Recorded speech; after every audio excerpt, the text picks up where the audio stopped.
Good morning, class 11 science. We are in the fifth part of biomolecules. Till that we had completed introduction, then about biomolecules, amino acids and protein. Introduction we had seen lipids, fats and oils. We also completed heterocyclic compounds, that is purine, pyrimidine or nucleotides, right?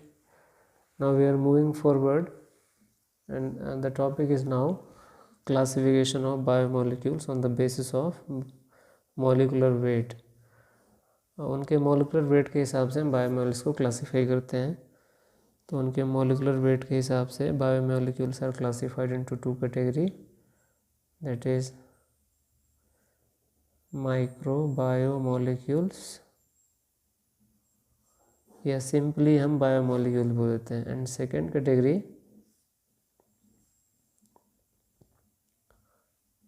मैक्रोबायोमोलिक्यूल्स. Okay, तो इसके पहले मैं ये बताऊं कि macro क्या है. आप थोड़ा पुराना वाला कुछ नॉलेज चेक करिए. आपको याद है कि हमने एनालिसिस करने के लिए कि किसी भी लिविंग एनिमल या प्लांट के अंदर कौन कौन से बॉडी मोलिक्यूल प्रेजेंट हैं, क्या करते थे हम. उसकी दो मेथड थी, या तो हम उसको बर्न करते थे, है ना, या हम उसको क्रश करके एक एसिड में डिज़ोल्व करते थे. और वो एसिड क्या था, ट्राइक्लोरोएसिटिक एसिड, अगर आपको याद हो तो. उसके बाद हम उसको फ़िल्टर करते थे. जो मटेरियल था उसको हम क्रश करने के बाद फ़िल्टर करते थे. फ़िल्टर करने के बाद कुछ चीज़ें यहाँ नीचे पहुँच जाती थी फ़िल्टर होके, and somethings remained here itself, means वो फ़िल्टर नहीं हो सकती थी, है ना. तो हम उसे कहेंगे this is acid insoluble fraction, and it was acid soluble fraction. तो जनरली जो एसिड इनसोल्यूबल है, मतलब जो ऊपर पार्ट मिलता है, ये क्या है, मैक्रोबायो मॉलिक्यूल्स. जो एसिड सोल्यूबल है ये जनरली क्या है, माइक्रोबायो मॉलिक्यूल्स. तो इनका कुछ मॉलिकुलर वेट है. तो माइक्रो बायोमोलिक्यूल जो हैं they are less than 1000 dalton. Dalton को शॉर्टली हम डीए लिखते हैं. मतलब ऐसे बायोमोलिक्यूल्स जिनका मॉलिकुलर वेट 1000 डाल्टन से कम है, they are called as micro biomolecules. And those who have molecular weight more than 1000 dalton, they shall be called as macrobiomolecules. तो मैक्रोबायोमोलिक्यूल्स में आपके आते हैं प्रोटीन है, डीएनए, आरएनए, एंजाइम. माइक्रो में बहुत सारे हैं, ठीक है. Okay, so this is the definition of microbiomolecules and macrobiomolecules. लेकिन एक कन्फ्यूज़न हमेशा एग्ज़ाम में आता है कि जो लिपिड्स हैं, ठीक है, लिपिड्स एक कंफ्यूजिंग है. लिपिड में एक क्वेश्चन मार्क है, क्योंकि लिपिड का मॉलिकुलर वेट कितना है. लिपिड एमडब्ल्यू लिख रहा हूँ, ठीक है. मॉलिकुलर वेट लगभग 800 डाल्टन है, ठीक है. तो इसे कहाँ आना चाहिए, माइक्रो बायोमोलिक्यूल में. लेकिन ये यहीं प्रेजेंट होता है, इट इज़ प्रेजेंट हियर. जब यहाँ प्रेजेंट है तो ये एसिड इनसॉल्युबल है, तो इसको क्या होना चाहिए, मैक्रोबायोमोलिक्यूल. जबकि मैक्रोबायोमोलिक्यूल का मॉलिकुलर वेट कितना, 1000 डाल्टन से ज़्यादा. तो ऐसा क्यों है. तो एक्चुअली जो मेम्ब्रेन है, मेम्ब्रेन में जो भी लिपिड्स प्रेजेंट हैं, तो जब आप क्रश करते हैं तो मेम्ब्रेन ऐसे छोटे छोटे टुकड़ों में टूट जाती है. लेकिन ये जो स्मॉल फ्रेगमेंट्स हैं वो क्लम्प होके ऐसे राउंड वेसाइकल्स बना लेते हैं, और जो राउंड वेसाइकल बन जाएंगे तो यहाँ के जो होल साइज़ है फिल्टर का उससे बड़े हो गए तो नीचे नहीं जा पाते, तो they are not macro biomolecule as per their molecular weight, क्योंकि इनका मॉलिकुलर वेट 800 है। लेकिन as per the means filter part means acid soluble और इनसॉल्युबल, क्योंकि लिपिड जो हैं वो इनसॉल्युबल हैं तो ये मिल जाते हैं ऊपर। तो स्ट्रिक्टली नहीं है, कन्फ्यूज़न है, स्ट्रिक्टली दे आर नॉट माइक्रोबायोमोलिक्यूल। ठीक है, ओके, थोड़ा आगे चलते हैं। One small topic is given in your book, that is primary metabolites and secondary metabolites. तो प्राइमरी मेटाबोलाइट्स और सेकेंडरी मेटाबोलाइट्स, तो ये मेटाबोलाइट्स कुछ नहीं है, मतलब दे इटसेल्फ बायोमोलिक्यूल्स ही हैं।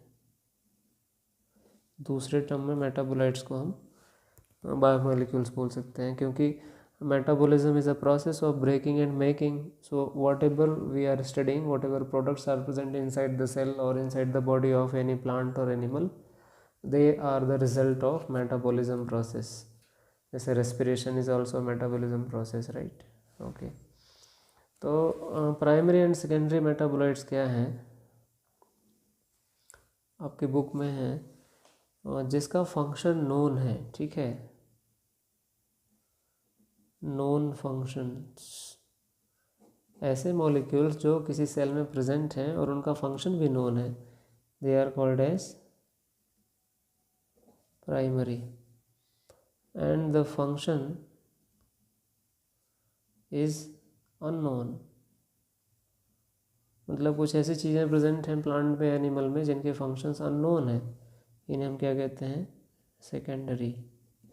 और जनरली किस में प्रेजेंट होते हैं ये, प्लांट्स में। एक लंबी सी लिस्ट दी हुई है, for example pigments, alkaloid, terpenoids, essential oils, toxins, lecithin, drugs and all many things, rubber, gum, ये सब चीज़ें जो हैं वो कहाँ प्रेजेंट है, प्लांट में। तो ये क्या है, सब सेकेंडरी मेटाबोलाइट। मतलब rubber and gums are useful for human, but rubber and gums has no role और we don't have any knowledge about their role for plants. ऐसे ही रिसिन है, मॉर्फिन है, कोडीन है, ये कुछ जो दवाइयाँ बनती हैं, ड्रग्स बनते हैं, वो प्लांट से बनते हैं। So they are present in plants but their role is unknown for the plants, so they shall be considered as secondary metabolites. तो बहुत सारी दवाइयाँ जो बनती हैं प्लांट से वो एक्चुअली प्राइमरी मेटाबोलाइट नहीं है, वो सारे क्या हैं, सेकेंडरी मेटाबोलाइट्स हैं। उनमें आते हैं क्या, आपके एल्कोलाइड्स स्पेशली। ठीक है, done, I hope you got it, primary and secondary metabolites. Now we are entering again to the world of proteins. Previously itself we have studied what are proteins. I told you proteins are the group of amino acids. जैसे ये thread है, मतलब हमने एक हार से पढ़ा था कि ये बीड्स हैं, ये बीड्स क्या हैं, amino acids. These are amino acids, and each and every amino acid is connected to each other with the help of what, it is bond. तो कितने अमीनो एसिड्स हैं, पॉली, बहुत सारे हैं। और जब बहुत सारी चीज़ें आपस में जुड़ जाती हैं तो हम क्या कहते हैं, पॉलीमर। किसका पॉलीमर है, अमीनो एसिड्स का। तो हम सिंपली क्या लिख सकते हैं, protein are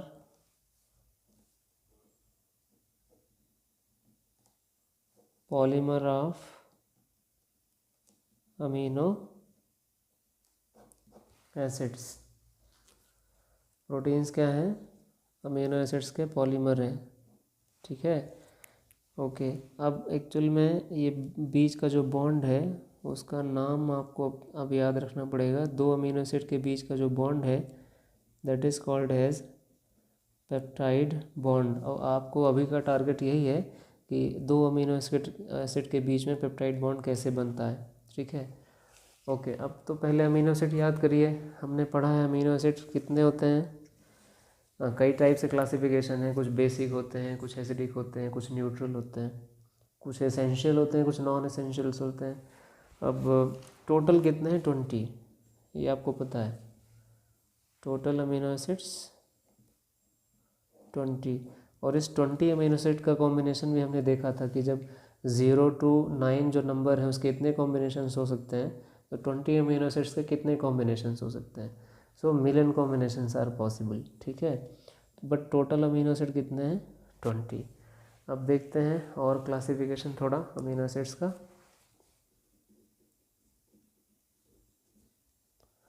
classification of A amino acids. तो आपको पता है कि हमने क्या पढ़ा था, एसिडिक, बेसिक और न्यूट्रल। फिर हमने और पढ़ा था एरोमेटिक, मतलब जो कुछ स्मेल प्रोड्यूस करते हैं, फॉर एग्जांपल ट्रिप्टोफैन, टायरोसिन, जिसमें बेंजीन रिंग प्रेजेंट होती है, ठीक है। Okay, right. अब यहाँ जो एक क्लासिफिकेशन है वो है एसेंशियल एंड नॉन एसेंशियल। ये दो अमीनो एसिड है। एसेंशियल अमीनो एसिड्स वो होते हैं जिन्हें हमें डाइट में लेना पड़ता है, डाइटरी अमीनो एसिड्स। जो हमारी बॉडी में नहीं बनते, हमको खाना पड़ता है, वो हमको कहलाते हैं एसेंशियल। नॉन एसेंशियल का मतलब ये नहीं कि हमारी बॉडी के लिए ज़रूरी नहीं है, both are necessary, essential as well as non essential, but they are synthesized in our body. ये हमारी बॉडी में ही बन जाते हैं, तो बाहर से लेने की ज़रूरत नहीं है। दैट्स वाई इट इज़ थोड़ा सा मिसलीडिंग है नॉन एसेंशियल लिख करके, आपको कंफ्यूजिंग हो सकता है कि हमारी बॉडी के लिए ज़रूरत ही नहीं है। No, it is necessary, equally necessary, but क्योंकि हमारी बॉडी में ही बन जाते हैं, so it is non essential category and they are not synthesized inside the body, so these we have to take in the form of food, means dietary के फॉर्म में लेना पड़ता है। So they are called as essential amino acids. We will classify in the nutrient chapter is there, nutrition part है, उसमें देखेंगे हम कौन से एसेंशियल है, कौन से नॉन एसेंशियल्स है, ठीक है। तो अब हम प्रोटीन के स्ट्रक्चर पार्ट को देख रहे हैं ना, और कुछ एग्जांपल्स दिए हुए हैं आपकी बुक में कि प्रोटीन्स क्या क्या है। तो आप देखो, ये जो हेयर है हमारे, दे आर ऑल्सो प्रोटीन। जो नेल्स हैं, ये भी एक डेड प्रोटीन है। जो मसल्स हैं हमारे बॉडी में, दे आर ऑल्सो प्रोटीन। जो सेल का मेम्ब्रेन है, दैट इज़ ऑल्सो प्रोटीन। तो बहुत सारे फंक्शन हैं प्रोटीन के। ये हार्मोन्स भी हो सकते हैं, जैसे इंसुलिन एक प्रोटीन है। एंटीबॉडीज़ जो हमारी बॉडी में बनते हैं इम्यून सिस्टम से, मतलब पैथोजेंस को किल करते हैं, they are also made up of protein. तो प्रोटीन तो स्ट्रक्चरल पार्ट है, means it is giving energy as well as structure to your body also, ठीक है। ओके, तो कुछ बुक्स में दिए हैं आपके, वो पढ़ सकते हैं। जैसे अगर मैं आपको बुक में ही दिखाऊं तो you can see it, one table is given that is 9.5। जैसे कोलेजन है ना, दो सेल्स के बीच में जो गैप है वो कोलेजन से भरा हुआ है, इंटरसेलुलर ग्राउंड। ट्रिप्सिन एक एंजाइम है जो प्रोटीन को डाइजेस्ट करता है, मतलब ये एंजाइम से ही बना है, मतलब प्रोटीन से ही बना है, प्रोटीन को ही डाइजेस्ट करता है trypsin. Insulin is a hormone made up of, and then antigen receptors जैसे स्किन में भी हमारे रिसेप्टर हैं, जैसे हम कोई टच करता है तो उनको फील होता है, तो रिसीव करना है ना सिग्नल, तो रिसेप्टर है। हमारे नोज़ में रिसेप्टर होते हैं जो स्मेल को सेंस करते हैं। आँखों में फोटो रिसेप्टर है, लाइट को सेंस करता है। देन आपके टेस्ट बर्ड्स हैं टंग में, they are also receptor, they are also made up of protein. फिर आपने मेम्ब्रेन के थ्रू ट्रांसपोर्ट पढ़ा है कि हमने पढ़ा है सेलेक्टिव परमिएबल है प्लाज्मा मेम्ब्रेन। तो कैसे सेलेक्टिव परमिएबल है? Because it is having some transport channels, और वो ट्रांसपोर्ट चैनल किसके बने होते हैं? प्रोटीन्स के। एग्जाम्पल है GLUT4, है ना, ठीक है। ओके, अब कुछ एग्ज़ाम बेस्ड क्वेश्चंस हैं। Means most abundant protein,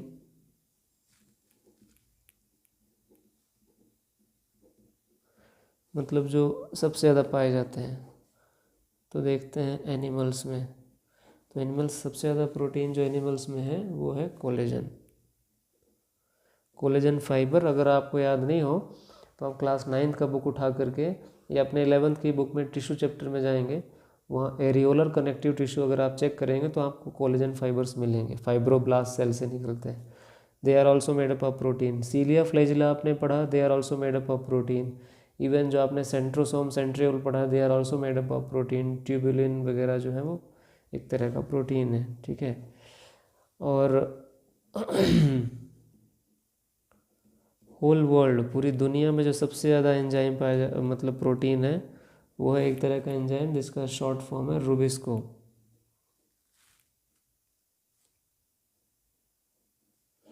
रुबुलोज bisphosphate carboxylase, ribulose bisphosphate carboxylase, ये मोस्ट अबंडेंट है इन होल वर्ल्ड, मतलब चाहे प्लांट्स एनिमल किसी में लगाएं सबसे ज़्यादा यही है, ठीक है। It's a kind of enzyme but protein है, ठीक है, ओके। अब प्रोटीन के स्ट्रक्चर में चलते हैं ज़रा।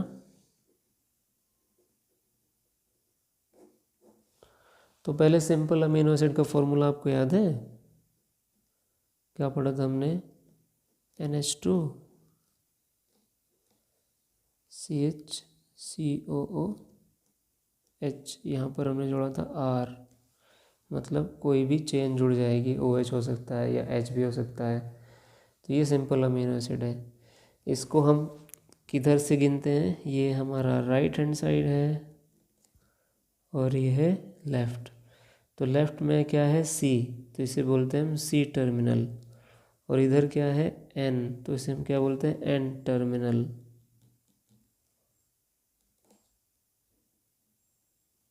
ये आपको जनरल याद रखना पड़ेगा, then we can see the structure of protein, ठीक है। आगे चलें, ओके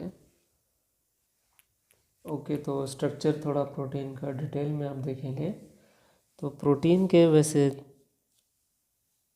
3-4 स्ट्रक्चर हैं, हम उनको ऐसे लिखते हैं। Primary structure, secondary structure, tertiary structure and quaternary structure. तो 4 तरह के स्ट्रक्चर हैं प्रोटीन्स के, वो हम चारों को देखेंगे वन बाय वन कि इन चारों में क्या डिफरेंस है। तो पहले तो बेसिक से शुरू करते हैं, ठीक है।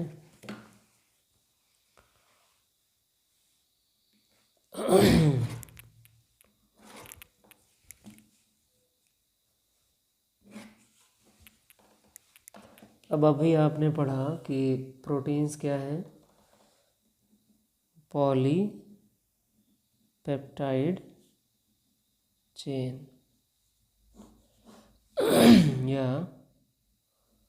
Polymers of amino acid. ये अच्छा, अभी ये नहीं पढ़ा, इसको मैं कट कर देता हूँ। ये पढ़ा है आपने, proteins are the polymer of amino acid. अब अमीनो एसिड कितने टाइप के हैं? 20 टाइप के। मैं सिर्फ 4 कलर लेता हूँ, ठीक है। ये 4 कलर है, ये ग्रीन है, ये लाइट ब्लू है, डार्क ब्लू है और ये रेड है। तो मैं सिर्फ 4 तरह के अमीनो एसिड लेता हूँ और 4 से एक चेन बनाता हूँ। तो सपोज अमीनो एसिड नंबर 1, 2, 3, हो सकता है ना एक ही अमीनो एसिड कई बार रिपीट हो सकता है। 1, 2 लाइट ब्लू है, ये थोड़ा डार्क ब्लू है, ये 1 ही टाइम आया, चलो। और ये 4 बार आ गया और इनके बीच में क्या बन गए? बॉन्ड्स। तो ऐसा नहीं होता, बॉन्ड्स बनते जाते हैं, जुड़ते जाते हैं। मैं तो थोड़ा इजी के लिए आपको कर रहा हूँ। तो 3 ग्रीन है, 2 ब्लू हैं, लाइट ब्लू, एक डार्क ब्लू और 3 रेड। तो मैं इसको लिख सकता हूँ, एक ग्रुप है 3 का, 2 का, ये सिर्फ 1 है, 4 है। तो टोटल अमीनो एसिड कितने हुए? 4, 5, 6, 7 एंड 3, 10। टोटल 10 है। लेकिन क्या सारे एक जैसे हैं? क्या सारे ग्रीन हैं? क्या सारे ब्लू हैं? ये सारे रेड हैं? नहीं, सब अलग अलग हैं। तो ऐसी चेन को क्या कहेंगे जिसमें सारी यूनिट, तो ये क्या कहलाती है? इसे कहते हैं मोनोमर। एक को मोनोमर बोलते हैं, बहुत सारे को पॉलीमर। और ये सारे अगर एक जैसे होते तो हम उसको बोलते होमो पॉलीमर। ये पूरी चेन पॉलीमर है, लेकिन क्या सारे एक जैसे हैं? नहीं। इफ़ ऑल आर सेम, लेकिन ऐसा है नहीं, सब अलग अलग हैं, इसलिए हम क्या कहते हैं? Hetero polymer. तो प्रोटीन हमेशा क्या होते हैं? हेट्रोपॉलीमर। किसके? तो ये फाइन डेफिनेशन यहाँ लिखेंगे, proteins are heteropolymer chain of किसका? Amino acids. अमीनो एसिड्स का एक हेट्रोपॉलीमर चेन है। वो कुछ भी हो सकता है ग्रीन 10 बार आए, फिर ब्लू एक ही बार आए, फिर से ग्रीन आ जाए, हो सकता है इस ब्लू के बाद रेड आ जाए, फिर ये ब्लू जो है रेड यहाँ 4 था, हो सकता है किसी में 10 हो जाए। So any combination is possible, and because this combination is not even, because this is not made up of single type of monomer units, so it is called as heteropolymer chain। और एक chain है ये, ठीक है। अब यहाँ देखते हैं कि चेन बनती कैसे है। ओके, तो चेन बनाते हैं ना, ये आपको भी कोशिश करना चाहिए क्योंकि एग्ज़ाम में आता है। तो हम सिंपल अमीनो एसिड ले लेते हैं एक, I think it's visible. Amino acid का चेन कैसे बनता है? तो NH2 CH2 COOH एक अमीनो एसिड हो गया, दूसरा अमीनो एसिड से रिएक्शन करने आएगा।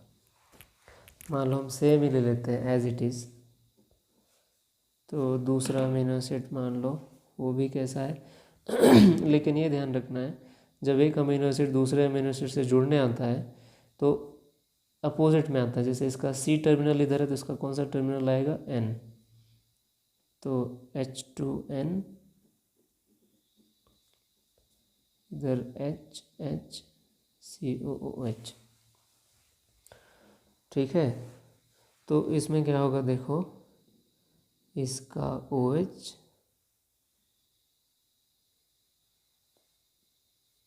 तो इसमें 2 होंगे ना H, ओके। इसमें मैं 2 H लगा देता हूँ, एक H अलग से लगा देता हूँ ऐसे। ये H क्या हो जाएगा यहाँ से? -H2, एक H2 बाहर हो जाएगा, और ये दोनों कार्बन और नाइट्रोजन जुड़ जाएंगे। तो देखो कैसे बनेंगे, रिजल्ट क्या बनेगा?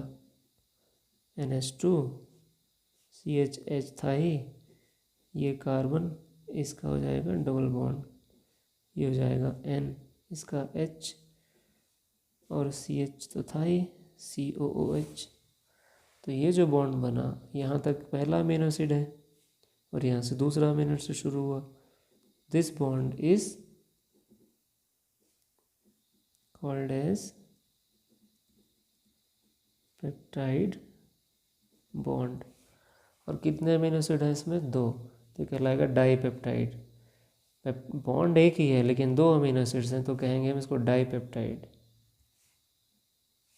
थोड़ा कन्फ्यूज़न होगा आपको, लेकिन ये करना तो पड़ेगा। अच्छा, ये डाईपेप्टाइड बन गया, इसमें एक और अमीनो एसिड जोड़ देता है, तो ये हो जाएगा, इसको इस बार ऐसे पूरा लिखता हूँ, NH2 CHH COOH। अब फिर से क्या होगा, इसका OH और इसका एक H फिर से माइनस हो जाएगा, -H2O। तो अब देखो क्या रिजल्ट बनेगा नेक्स्ट, -H2 हो रहा है ना यहाँ से, ये तो पूरा का पूरा सेम रहेगा। लिखते हैं NH2 CHH C double bond O NH अब यहाँ से फिर से दूसरी कहानी शुरू होगी, फिर सेम टू सेम बिल्कुल रिपीट करना है। C double bond O NH HH COOH। तो एक बॉन्ड ये था, दिस वन, और सेकेंड बॉन्ड कौन सा हो गया? This one. तो इस तरह से peptide bond number 1, peptide bond number 2, तो अब क्या हो गया? ये ट्राईपेप्टाइड। क्योंकि अमीनो एसिड 3 है, बॉन्ड 2 है, ट्राइपेप्टाइड। इस तरह से एक लंबी चेन बनती जाती है अमीनो एसिड्स की, एंड दैट इट फॉर्म्स, बहुत सारे पेप्टाइड हो जाएंगे तो हम क्या कहेंगे, पॉलीपेप्टाइड चेन या पॉली अमीनो एसिड चेन या पॉलीपेप्टाइड चेन, बात एक ही है। ये आप कोशिश करेंगे तो थोड़ा इजी होगा और आसान होगा, कोई इतना डिफ़िकल्ट नहीं है, ठीक। अब इसका ज़रा स्ट्रक्चर, ये तो चेन बनना देखा आपने, आपकी बुक में भी एक चेन दिया है। अब देखो ये हो सकता है चेन एक ऐसे थ्रेड में बन जाए, है ना, एक सीधी लाइन रहे अमीनो एसिड की, पॉलीपेप्टाइड चेन है, a one straight line of amino acids, it is called as primary structure. ये हमने देखा था यहाँ पे कि 3 स्ट्रक्चर होते हैं, primary, secondary, tertiary and quaternary. थोड़ा अलग है वो देखेंगे, बट मेन 3 है और चौथा हम सेपरेटली पढ़ेंगे। प्राइमरी स्ट्रक्चर तो सिंपल थ्रेड जैसा स्ट्रक्चर, इसे हम क्या कहेंगे, प्राइमरी स्ट्रक्चर ऑफ प्रोटीन या सिंपल पॉलीपेप्टाइड चेन। ओके, ठीक है। इसमें हमको क्या पता लगाना है कि पहला अमीनो एसिड कौन है, दूसरा कौन है, एन टर्मिनल किधर है, सी टर्मिनल किधर है। तो मान लेते हैं ये एन टर्मिनल है, ये सी टर्मिनल है, ऐसे। This is primary structure. लेकिन कई बार ये जो प्राइमरी स्ट्रक्चर है ये खुद सेकेंडरी में कन्वर्ट हो जाता है। कैसे? अपने आप में फोल्ड करके। कैसे फोल्ड होगा? आपकी बुक में है वैसे, सपोज ऐसे, ऐसे हेलिकल स्ट्रक्चर बोलते हैं इसको। तो एक तरफ हो जाएगा एन टर्मिनल, एक तरफ हो जाएगा सी टर्मिनल, और ये जो है वो राइट हैंडेड टर्न है। देखो इधर से घूम करके राइट की तरफ गया, ये राइट हैंडेड टर्न है, ये सारे राइट हैंडेड टर्न है, राइट हैंडेड टर्न। तो अभी तक लेफ्ट हैंडेड टर्न देखा नहीं गया।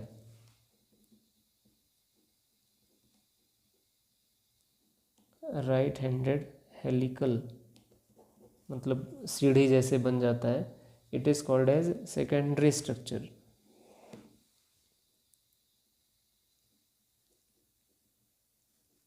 सेकेंडरी स्ट्रक्चर ऑफ प्रोटीन, ठीक, ओके। फिर कई बार क्या है, ये हेलिकल अपने आप में और फोल्ड हो जाते हैं, मतलब ये हुए और भी ऐसे घूम गए आपस में। तो एन टर्मिनल और सी टर्मिनल, ये कैसा है, ये है